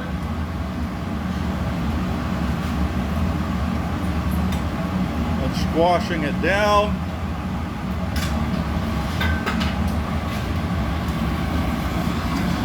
I'm going to come over here and pick up this pipe. Anybody tripping over that? We break it free, lay it down into the foot, then you can press down on it to get a seal, a nice firm sheet on it.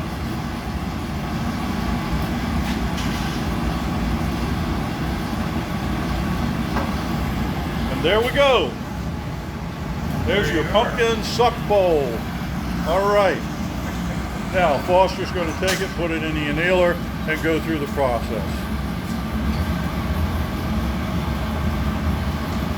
So there we go. Yeah, you can put ice in our pieces, Suzanne. The heat's no good, hot liquids. But yeah, you can put cold drinks. You could even use that suck bowl as a Cereal bowl. no, I've lost the train of thought. Again, with punch bowl, a punch bowl. You could put your pumpkin margarita mix in there. Yes. Oh, I've been making margarita and martini glasses with pumpkin colors but I just can't bring myself to actually think what those drinks would taste like with pumpkin puree. At any rate, we're getting ready to end things up here in a little bit. How hot is the air that Josh gets in his mouth? Not hot at all, really, okay? The heat is all down in the lower portion of the blowpipe, so he's not really drawing in a lot of hot air. It's just like when we touch the pipes. If we don't touch the lower 12 to 16 inches of it, it's not hot at all down there, and the air would be about the same temperature. Okay, so we showed you the Prince Rupert drop a couple of times. Even showed you, if you're late joining us, please replay this because it's really cool. We did a slow motion filming of the Prince Rupert drop exploding inside a bowl, and then we played that slow-mo on this camera after it was all done. So it's a pretty cool demonstration of the Prince Rupert drop. And yes, Eric, we'll pass that along to Todd. So we did the witch with a hat, we did the pumpkin and squash, the shot glass with a skull impression in the bottom, which came out really cool, and you just saw the pumpkin suck bowl. So now we're going to have an eyeball. So please be sure to comment, because that's what's going to get you entered in the drawing, and you might win one of our boo-boo mugs as we experimented with using the stringers to make ghost mugs. You'll notice that Josh doesn't need to experiment with those anymore. Here's our rondelle from last week, the spider web. You can order one if you like. Just go online, let us know you want a spider web rondelle. And we've got jack-o'-lanterns. This one here happens to be glow in the dark. We've got goblets. We got one with long stems, short stems, whatever you like. Harry apparently doesn't want us to see the Frankenstein mug at the moment, so I'll just reach over behind. We've got Frankenstein mugs, we've got cats, we've got witches' hats. You can see the spider there on the witch's hat. We've got jack-o'-lanterns in various shapes and sizes, jack-o'-lantern mugs, ghost mugs. We got it. And in our recent addition, the Scream ornament. You can even get a jack-o'-lantern face on a flask. Check our website to see what else we have available. We kind of figured that October 31st is going to be the end of this sort of stuff, but if you want some afterwards, definitely come back and order them. We'll be glad to ship them to you. So we're going to be doing the eyeball here in a minute. Also, don't forget gift certificates are available. So if there's someone you'd like to give a piece of glass, or perhaps something you already own that we've made, you can give a gift certificate to a friend, and then they can pick out their own. Okay, so there we go with that. Let's walk on back and see what we got going on with the eyeballs.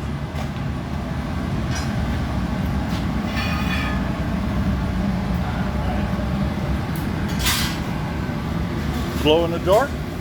No. Just white? Just white. Yeah. For the eyeball, it's going to be crackled. Oh, okay. We're going to have a bloodshot eye. Well, I mean, all the talk of whiskey and scotch, I mean, of course. Okay, a bloodshot eye. So that means that Josh has picked up a solid chunk of red color on the end of his blowpipe, and this will be the interior of it. And then once he coats that with the white and crackles it, it will, the red will come through as lines in the eyeball. Very cool.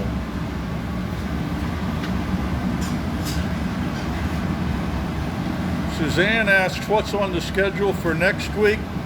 We're not actually sure yet. But I think Todd. I think maybe Todd's going to make a couple of pieces that he has orders for. We may come back to some things that have holiday themes over the next few weeks, but with Halloween being past us next week, then we're probably going to move on to some other things. But Todd has made a couple of pieces, about 3 or 4 weeks ago, and really great demonstration on those. They happen to be some very large pieces that folks had ordered, and so we'll probably incorporate some of that.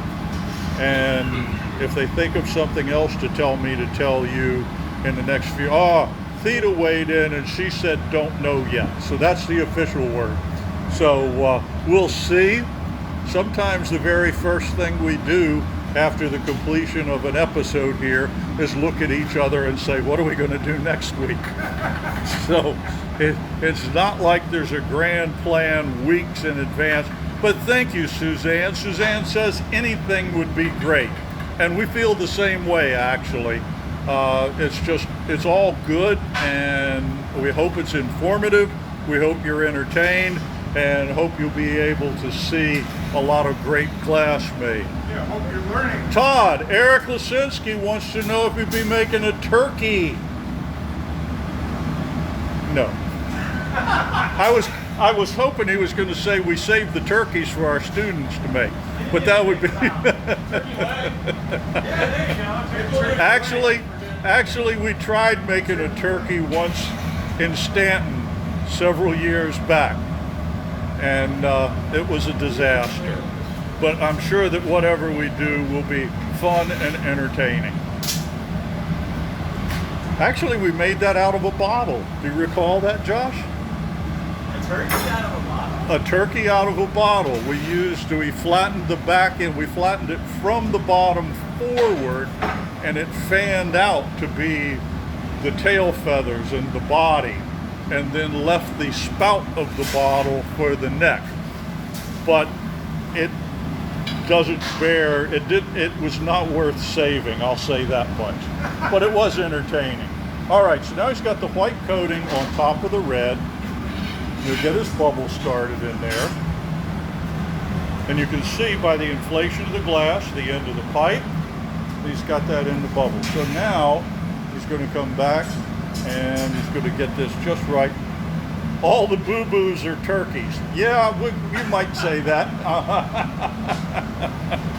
But somebody's going to get them next week. Here he goes into the water.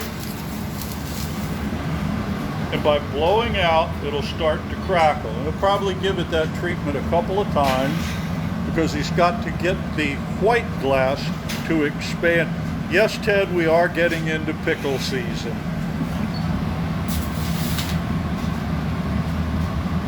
There, you're starting to see some of the red, the bloodshot coming through the eye. So each time he dips in the water and chills that there, the core is staying hot. As it expands, the white stretches apart, and then the red starts to show through as the bloodshot effect.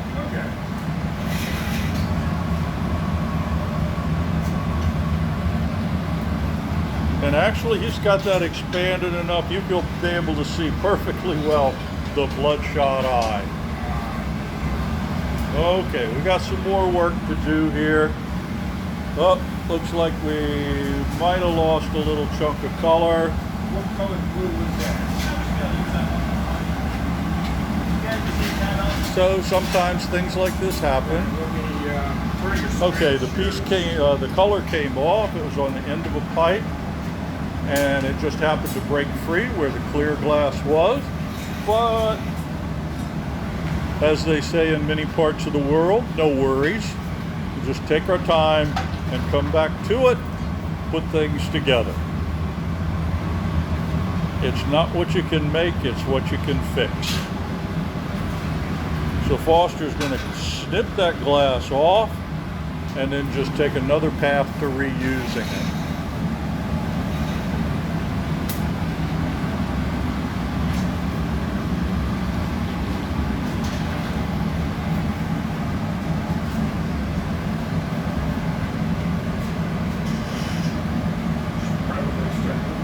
So that's the beauty of the live streaming. You can see it happen. Like if we were just doing this and filming it, we probably would have stopped and edited. But this is actually more interesting. We get to see them work it out and come around, and it's still going to be a beautiful product. Just takes a little bit of thinking on the fly.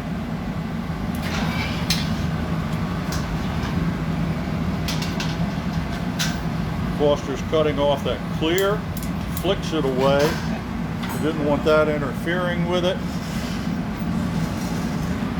And you can see Josh is getting the eyeball here all shaped up.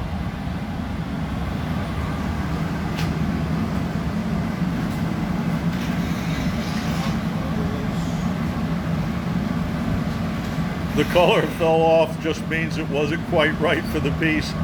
Brian, I think we got the right color. I think we just had the wrong temperature. It was in a cold part of the pipe warmer. Yep. It just got a little bit cool, and what happened was it started to shatter off of the pipe it was being held on. But we're back to where we would have been had it all held together, and Foster is ready to bring it and deliver it to Josh. So there he goes. Flips that off. How much glass do you go through in a year?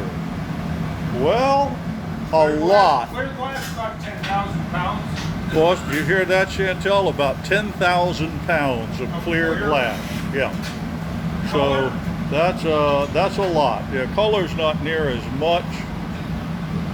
So now Josh has rounded out the color bit.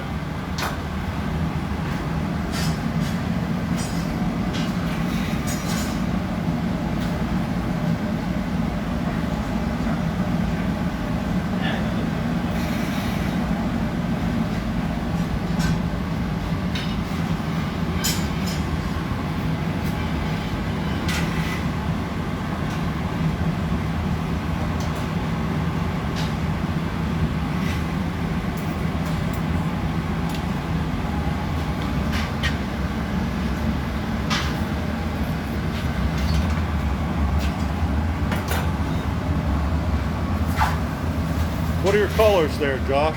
It's kind of like a silver blue. Background. Yeah, kind of a bluish gray color, and then the black iris. Okay. And you know, like most of our colors, you really won't see the true color until tomorrow when it cools. Okay. Yeah, you know Iris. Yeah, well, actually, I was just going to say, I think the black is the pupil. Or sorry. I did that last week, and fortunately somebody corrected me. But it really is easy when you're concentrating on something like this to have to talk at the same time, and sometimes you just confuse the words. So anyway, we've got a bluish greenish iris, a black pupil, and a bloodshot eye coming your way. All the whiskey and scotch. Okay, staying right in theme with all the whiskey and everything today. I think this would be nice with a little bit of clear gloss over it. Ah, okay.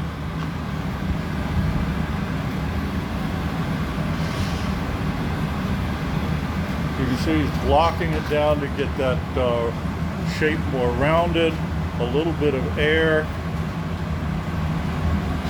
Just a few minute adjustments.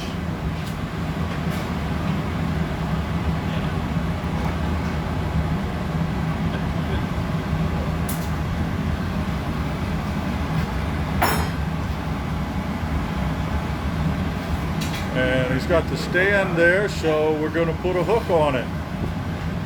Alrighty, so it's still going to be almost impossible to distinguish the colors on the eye there. But as it cools and it's after it's annealed, we'll post a picture. So remember, the eyes have it. Yeah, the eyes have it. There you go. Bloodshot, shot glass. Yes, we could do a bloodshot shot glass. There you go. Okay, so it's got another casing of clear over it. Oh, see, there we go. Going to help him get all his shaping in. Then he'll cut a nice tight jack line, and that's also going to help with the shaping of the eyeball. Then he'll drop it in that little cradle over there that's on the marver and put a hook on it. Beautiful. Hangover eye. Yep, that's really kind of what it is. How do you know, Bruce? Yeah.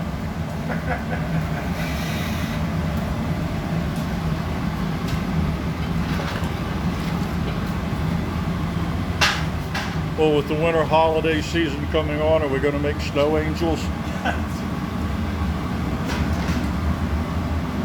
And we'll sprinkle them with black powder. Oh, okay. Or glue powder.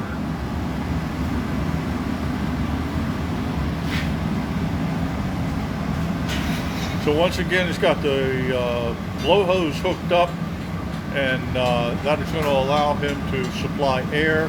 At the same time, he uses hand tools to manipulate the glass, and you can see right in front of him what's happening. When you're blowing into the blowpipe and the action is taking place 4.5 feet away, it's not always easy to tell exactly what you've got going. Now, I don't know if you can see how it's starting to pool? It's starting to pull to one side. That's because of the color differential in it, okay? Because the colors expand and contract at slightly different rates. So it's a constant struggle to keep that spot and the rest of it all symmetrical. That's why he'll use the newspaper or the blocks to round it out. So now he's getting a nice round shape.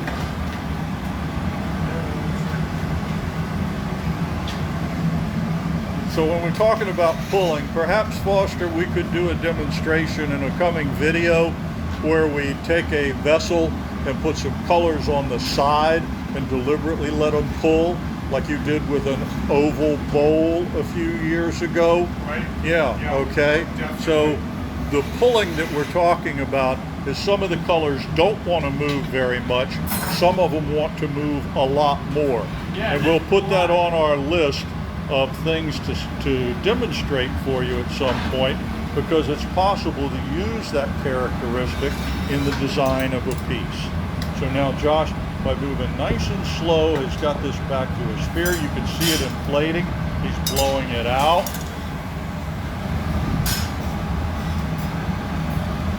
And when he blows, that's really pretty gentle. He doesn't want to blow real hard, because again, the same thing that stretches some of the glass would allow some of it to inflate more than the other.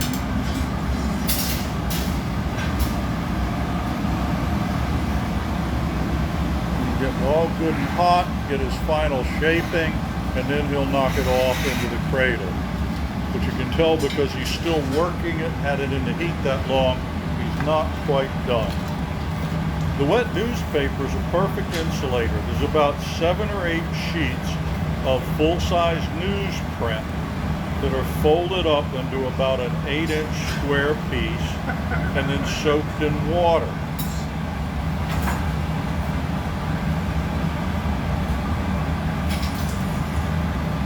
I think he's making it this large so he can take it home and hang it and tell his children, I've got my eye on it. That's right. Really nice. And look at all those bloodshot streaks. And they will show through as red when it's all annealed. So now he's going to let it cool just a little bit, get things nice and stable, and then he'll drop it off into the cradle and make the hook. You can start to see a little bit of the iris color right out at the edges of it. I'll get close as he comes around again. There, you can start to see the iris much more transparent and the black in the middle. Take a little flash heat and drop this off.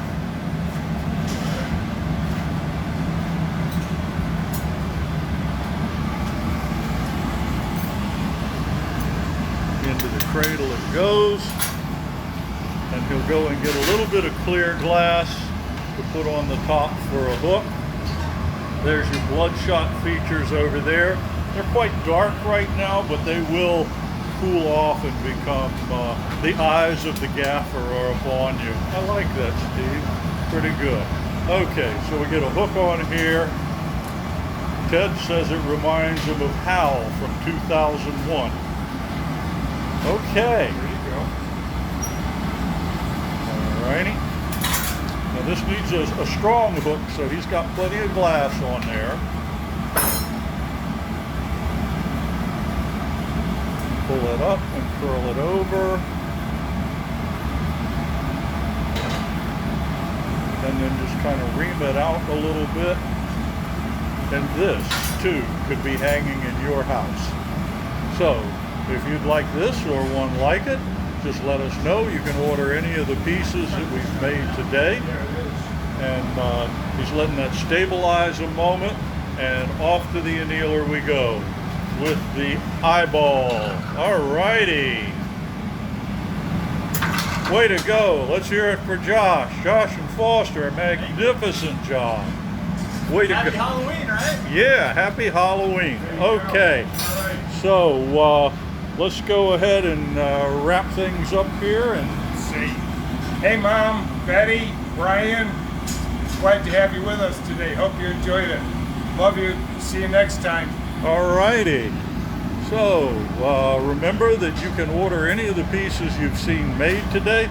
None of them were spoiled. Well, you can't order the Prince Rupert drop. And I seriously doubt that we would ship one to you for your own breaking. But at any rate, the witch with a hat, the squash pumpkin, the scotch glass with a skull imprint in the bottom, the suck bowl in the pumpkin colors, and the eyeball are all available. And yes, Brian, we will have them out. Thank you, Eric, for the clap, clap, clap. Alrighty. And we will have them out of the annealer tomorrow and posted. So the number again, 301-253-6642. That's the landline to the studio. You can email us, our website, artoffire.com. You can go into our catalog. You can purchase gift certificates. You can get any of the pieces you've seen here. And let's just take one more quick scan just to give you an idea of what you can have to celebrate a very happy Halloween. And that's pretty much our table full of stuff. We've shown it to you for several weeks. And we really love these scream ornaments. So anyway, from the Art of Fire studio, this is Bruce saying happy Halloween. See you next week.